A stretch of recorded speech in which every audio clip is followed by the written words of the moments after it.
The sturgeon is a distinctive fish known for its elongated body, its lack of scales, and occasionally they grow to a great size. Sturgeons ranging from 7 to 12 feet in length are fairly common. Some species grow up to 18 feet.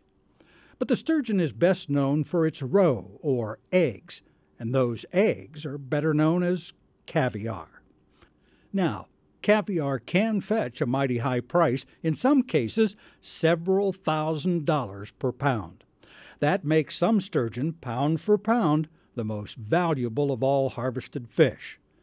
You might not think about western North Carolina when you think about caviar, but it is now produced here.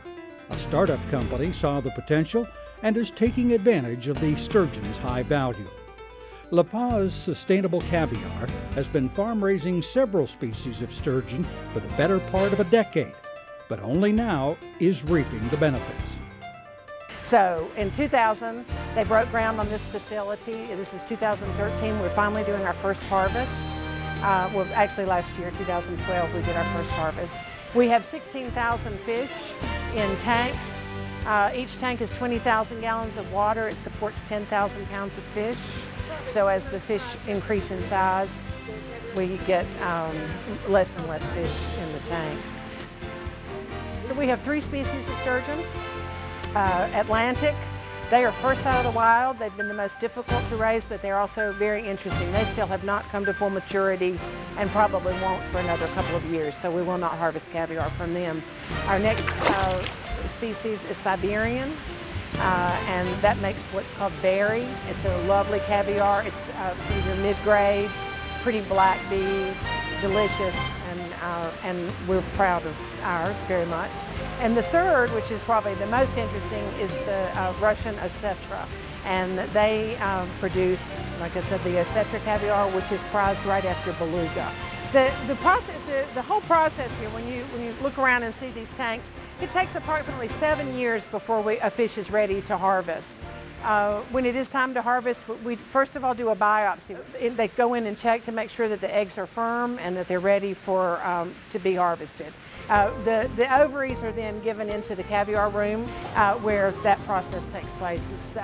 It's salted by weight, separated from the membrane, salted by weight for a preservative, and then the eggs are tinned in banded tins for it to age. Some of our distributors like it early, some like it later in the ripening process. It's like whiskey or another sort of great wines, I guess, would be like that. The most that we would harvest in terms of caviar at this point is about eight fish a day. It takes about 40 minutes from start to finish, and then you have to clean up between each one. So that it's about an hour-long process. It's a hard, long day on the processing. We distribute to national distributors who then would resell to hotels, cruise lines, fine chefs all over the world. We sell locally to chefs all across North Carolina. I also have direct sales to some chefs in New York, Atlanta, Washington. Primarily, though, we work with our distributors. We have Southern Foods as one of the groups here in North Carolina. We are a sustainable farm in many ways. One, we're helping, all sturgeon today are endangered, and just by farming them, we're bringing back that population and giving the wild time to replenish themselves. The fish are fed food without any terrestrial animal parts. It is pure fish food. It's very expensive, and it's a good high-protein, low-fat diet. The water in each of these tanks, as I said, it's 20,000 gallons. It's recycled every 75 minutes through a proprietary filtering system. So the fish are in fresh water within every 75 minutes approximately.